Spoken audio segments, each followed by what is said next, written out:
We have a daughter, Sophie, who's been together with Kristen for 10 years. They've been legally married since May of 2004. They have a son, Leo, who is 3.5 years old. Leo's life is that every day he has 2 mums. And somebody's suddenly going to say, this is not right. You shouldn't have 2 mums. They're not legally married. This is ridiculous. We had this great love for each other, and yet there were people who lived together and didn't even like each other. And so we always considered ourselves very lucky. You know, Richard, when he was 17, he convinced an unwilling father to sign the papers so that he could join the Navy during the war.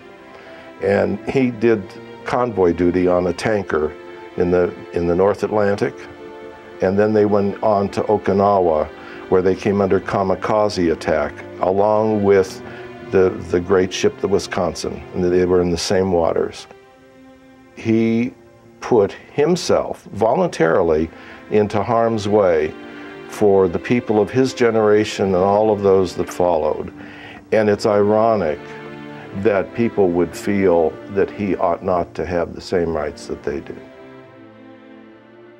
When I ran for state senate, my mother wasn't with me, because my mother was with my opponent in the beginning because of my position on same-sex marriages. Can you imagine what it would be like going around and your mother not being supportive of you? She lived in the district.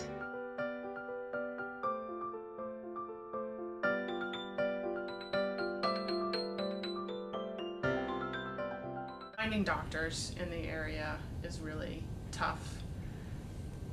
Even though we have a hospital walking distance, but it's still hard to find. You wouldn't have health insurance if you had to do it by yourself. Nobody would have health insurance if they had to do it by themselves. The vast majority of people receive an awful lot of support managing their health insurance. And outreach workers do the same thing for people who don't have the benefit of an HR department. The Healthcare for All helpline takes around 1,000 calls a week.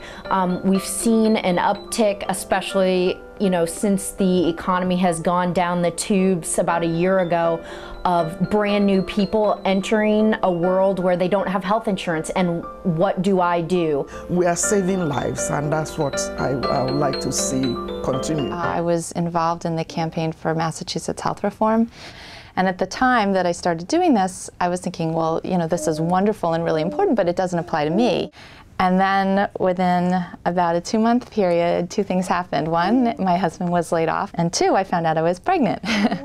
When you lose your job, you just feel like you're on your own.